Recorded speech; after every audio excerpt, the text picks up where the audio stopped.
Iyon, nandito tayo sa Marcos Highway. May bagyo pero wala pa naman. Madilim lang doon sa bandaron.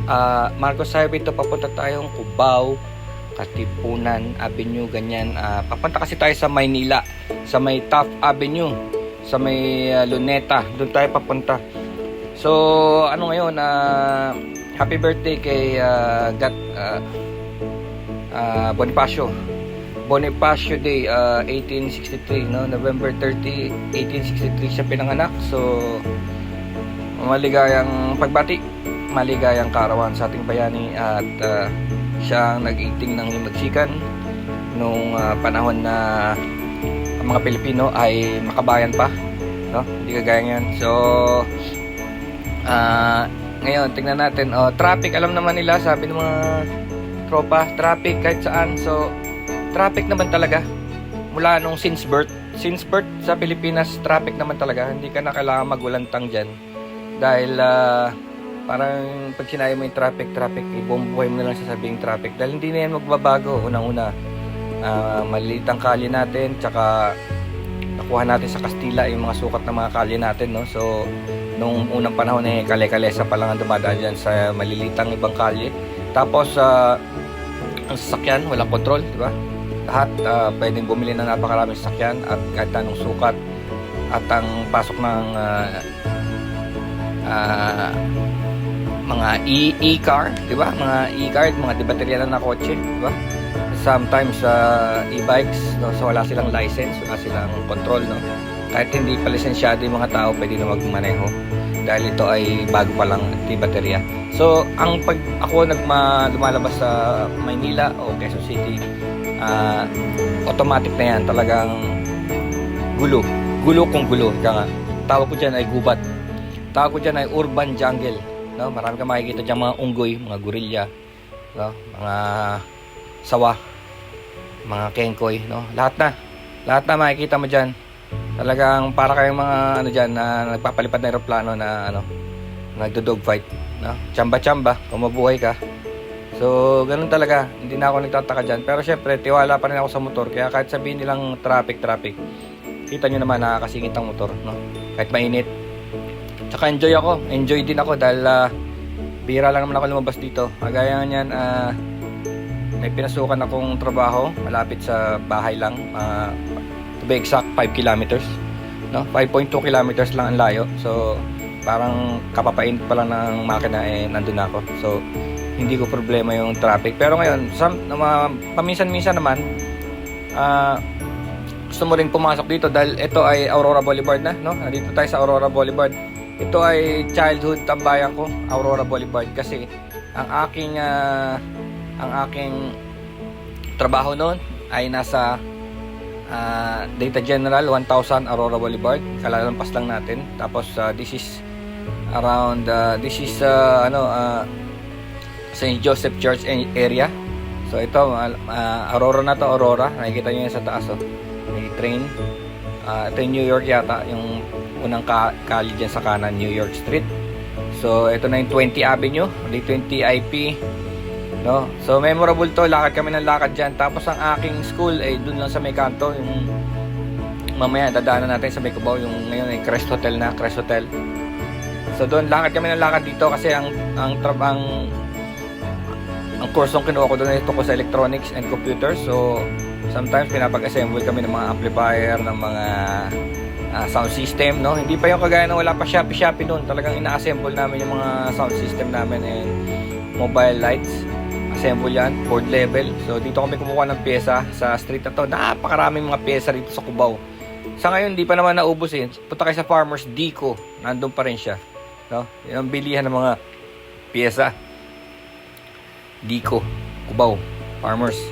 So ito, yan, Cubao, ito yung Romulo Street. Nagtrabaho ako dyan sa may Tropical Hut Romulo. So ayan, nakikita ko yung ibang familiar. Ayan, Coronet, buti hindi pa nila tinake down. Alam ko hindi na buhay yan dahil sobrang luma na yan. Pero nandun pa yung sign, Coronet sign, parang landmark na lang, no? Hindi na siguro buhay yan, imposible siguro. Oo. Ito yung Crest Hotel, sa kanan, no? Yan yung dating school ko dati. So ito, approaching ano na tayo, EDSA, Aurora Boulevard corner, EDSA. So As you can see, wala namang masyadong traffic to. Medyo cut out lang yung pag-aantay sa traffic sign. Pero actually, wala naman talagang mahabang traffic, no? Ito nga ba? Bakit naiwan to? Oo nga, no, naiwan Parang pinapakita ko pa sa inyo yung traffic dito sa EDSA, no? Oo nga. Pero okay pakitapos nito is parang sa sa E. Rodriguez na. Yung tawag nilang E. Rodriguez. Papunta na to sa Balito, Cubao, Quezon City, no? So, Quezon City area na yun. Papunta E. Rodriguez, nandyan yung mga schools, no? Tsaka yung, of course, Trinity College and St. Luke's Medical Center, no? Nandyan sa E. Rodriguez na yan. No? May karugtong dito yung New York. Karugtong din ng New York, Cubao. Alam ko sa New York yan. New York to Alam ko yung New York na to dyan dati sina, Hero Bautista, Bautista na artista. Yan sila Tapos marami ring editing house dito. Nung nag-aaral kami mag-edit dito, marami ritong kumukuha sa amin. Kasi malapit na tayo sa Morato. Tomas Morato. Marami dito mga yung mga sa showbiz ba? Kasi malapit sa GMA ABS, no? So maraming mga subcontractor na nasa paligid nito, yung mga opisina. No, dito sa area na to. E. Rodriguez. Meron pa rito St. Joseph College, ganyan. Tapos marami hanggang sa dire-diretso to mga college area to. Pag ikaw naka-aral dito galing Marikina, no? Tapos dito ka nag-aral, malapit to, no? Kasi wala pa sa University Belt, wala pa sa Recto, wala pa sa UST, no? Wala pa doon deep, no? Ang pinakaunang mga pumapasukan namin doon sa Katipunan, no? Marami doon, Miriam, Ateneo, UP, PSBA, NCBA, no? So, yan ang pinakamalapit. Ang secondary ito, E. Rodriguez. Tomas Morato na yan. Kanto yan ng Tomas Morato. Diretso lang. Kasi hindi naman masyadong Tapos yung way na, pakaliwa. Kung kakaliwa ka dyan, papatay na ng Gilmore. No? St. Paul's College. Yan, pakaliwa. Dito sa kanan, dito yung St. Joseph's. Malapit tayo St. Joseph College, E. Rodriguez. So, yan. Kasingit-singit pa naman. Ito yung urban road trip natin. Sometimes kasi nakakasawa na sa bundok-bundok ng Marilake. Hindi naman lalayo. Tagal ko na nagmamarilake kasi mga 10 years na. So this is the urban Philippines, no? Welcome to Philippines. Anong oras ba to? Oras na ito is around tanghaling tapat, 12, no? 12. Kaya siguro hindi na dahilan kung bakit maluwag-luwag na konti. Actually may mga bottleneck area, pero pag nakamotor kasi madaling sumingit. Tsaka itong Rouser na to is 200cc, no? So pagka gusto kong overtake, yung slight butas lang, makakapasok siya, mabilis, nimble siya, no? So ayan nakikita yung mga building na yan. Yung mga building na yan sa welcome na yan, welcome. Kaya tawag nilang welcome rotonda, no? Kung saan minsan may nagrarally, no? Kasi bilog yan welcome rotonda. Ayan, nasa Trinity area na yun, no? SNR, yan, malapit tayo sa kanto, welcome rotonda. Tapos ang gagawin natin, kasi yung Espanya Avenue na papunta UST, pakaliwa. Ngayon, hindi ka naman makakadiretsyong kaliwa, so ikot tayo sa rotonda, no? Ikot tayo sa Quezon Avenue rotonda. Yan ang gagawin natin. So as you can see, nostalgic din yan sa mga ibang nag-aaral dito, sa mga nasa abroad, no? So ayan, may bagyo nga ngayon pero wala pa naman hindi pa pumasok. Tinitignan ko lang from afar, madilim. Pero syempre ready naman ako dahil may jacket ako. Ito nakikita mo, nagtitinda, no? Tatouch ko iba yan, matanda, tingnan mo. Ganong edad na nagtitinda pa siya ng mga tela. Pero ganun talaga buhay. Iba-iba. So ito, maganda sa area na to. Alam ko, itong kaliwa na to, itong kaliwang lote na yan, Sampaguita din yan. Sampaguita Production. If I'm not mistaken, yung bakanting lote sa kaliwa na yan, Sampaguita Production yan. Yung mga pelikula yun noong 1960s, no? So sila nagpo-produce. Actually, may museum pa yan. Nandiyan pa yung mga camera yata nila na So malapit na nito sa area ng Banawe. So, may kalye na rin, lumampas na yata. Banawe, yun naman ang bilihan ng mga pyesa ng mga sasakyan, no? Yung mga kinakatay, dismantle, chop, ganun. Kung nandun pa yun, pinag-uhuli na kasi nasa kariton. So nangyayari, nagiging talamak ang karnaping dito sa Quezon City dahil binebenta sa Banawin yung mga pyesa. Tapos yung mga nagbebenta ay yung mga nasa Kariton ba? Kariton. Kasi mutik na akong makarnapan dyan sa Quezon City. Yung meron akong Lancer na box type yung box type kasi ngayon marami pa, kaya tsaka mabilis mabenta pyesa nun dahil marami pa yun Punta ka nga sa mga auto supply ngayon, may pyesa pa yun yung Lancer box type na 82, lumang-luma na yun, pero maski sa Lazada, Shopee, may pyesa pa yun kasi siya parang common na kotse, parang Toyota. Andito na tayo, nakikita niyo SMDC. That's the Rotonda, no? So iikot tayo Quezon Avenue na ito. Further on, that's Santo Domingo Church, no? Kung didiretso pa tayo ng konti doon, Santo Domingo Church. Tapos dito sa may Rotonda na yan. Ayan, Rotonda. Pag kumanan ka dyan sa diyan ka dyan sa kanan dyan, sa SMDC na yan.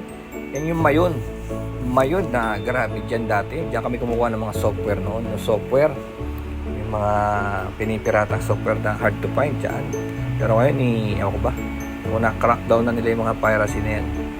Mahirap na rin pati yung mga download na peer-to-peer. Hindi na ako nag-download. May kasamang virus Tapos ayan, dire-diretso ka lang. Itong nostalgic tong lugar na to. Ito na yung Maynila na to, sa may bandang UST na to. Talagang ang mga bahay dito luma-luma, Kastila talaga na Kastila structure, more than 100 years. Dito sa mga Dapitan Street, ganyan, Vito Cruz, yan sa may kanan.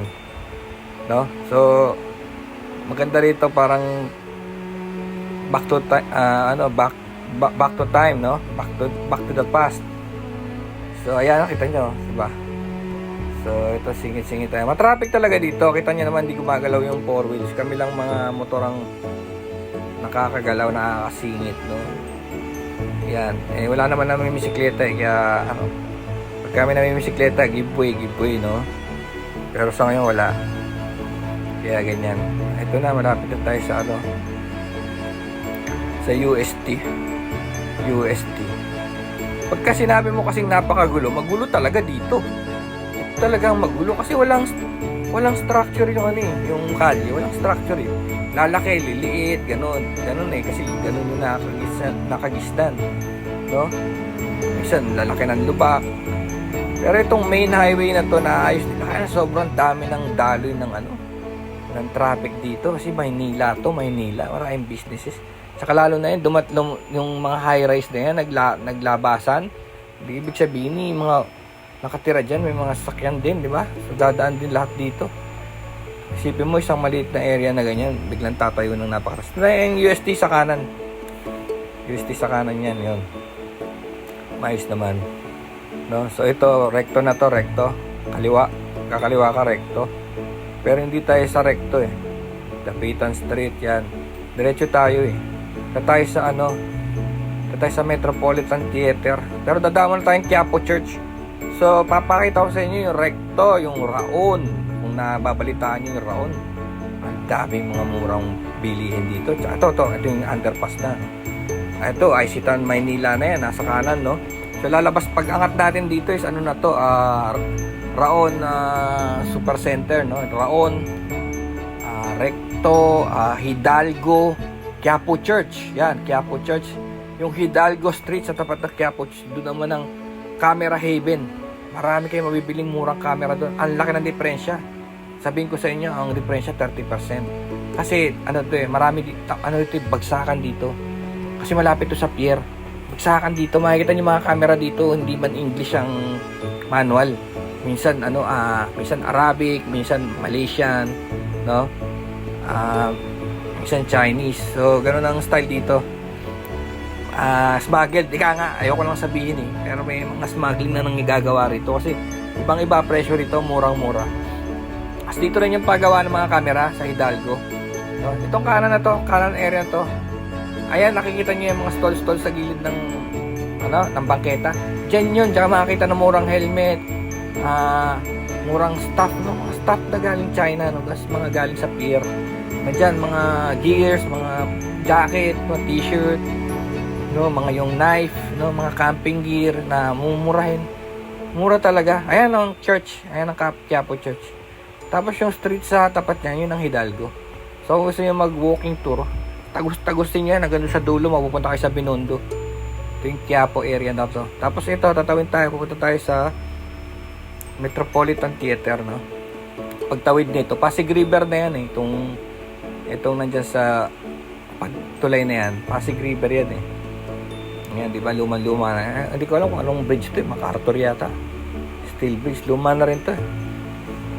Ayan, so malapit na tayo sa Luneta. Ayan yung theater eh, sa kaliwa. Yan yung theater. Maraming, actually, nung graduate ako sa college, dyan ginanap. No? Twice. So, ayan, kaliwa, tapos Luneta. Ito, Luneta area na to. Tapos, Manila City Hall nasa kaliwa, no? Andiyan yung katipunan symbol, no? Yung parang statwa ganon. Ito yung Lagos Nilad na to eh, parang underground tunnel yun. Paglabas mo nito, UN Avenue niya at Luneta. UN Avenue, Luneta, ganyan. Tapos dito naman maraming rito sa area na to, maraming applyan, papuntang abroad. Gusto mag-abroad, marami ditong agency dito sa area na to. Kaliwat kanan, dyan, itong kahabaan na to, puro agency yan. Agency, tas andyan din yung foreign affairs, no? Passport, andyan din yung PGH, andyan din yung main office ng NBI, no? Ito sa area na to. So, maganda yung kalye, pinaganda na nila kasi dati bulok dito, lubak. Pero ngayon, ayos na. Ngayon, nakita ko, sa kaliwa ako eh. Kasi may ko eh. Sa may tapat ng PGH yung pupuntahan ko eh. Wala siyang left turn, walang right turn. No? So, gagawa tayo ng style dito. Yan ang advantage din ng nakamotor, di ba? So, bawal left turn, bawal right turn. Hindi mo alam kung may U-turn. Palagay ko wala. Walang U-turn. Doon ka iikot sa may sa may Buendia Avenue. Ang layo pa no. Doon pa yung sa may building. Oh. Kaya ang style dito, total nakamotor, may gasolinahan ako nakita eh. So, kumanan ako sa gasolinahan, kunwari yung papagas, no? Pwede ka magpagas. Tapos, pag ikot mo, doon ka na sa, ayan, nakapwesto ka na rin sa kalye. Ayan, no left turn, no right turn, diba? So, nakapwesto ka na rin sa kalye. Pwede ka na tumawid. Kasi sa kaliwang block yung pupuntahan ko eh. Nandun yung gallery. Arte Pintura. Punta ko sa Arte Pintura. Ayan, nakita ko. Ayan, Petron, no? O, yan. O, diba? No right turn, pero meron ditong gasolinahan, no? Diba? O, parang ka nag-attempt na magpagas. Tapos, ayan na. O, ikot ka na. Ayan, no? Natawid na ako sa kabila. So, mga 2 streets, dun yung, pupuntahan ko eh. 2 streets. Nakakabisado ko na kasi nag-vlog tayo rito last time, diba? Nag-vlog tayo last 2 weeks ago yata. So, yan. Kabisado ko na. Ito yung, itong first street dito. Dito tayo nag-go-to, di ba? Meron tayong vlog na go-to rito eh. Itong first street. Kaya lang, bawal kumanan, no? Bawal kumanan. Doon na yung gallery. Ikot tayo doon sa malayo. So, yan. That's the Manila for you, no? Tignan nyo yung Manila. So, from Marikina, Quezon City, Manila, urban road trip. Peace, brothers. Sana nagustuhan nyo. Peace.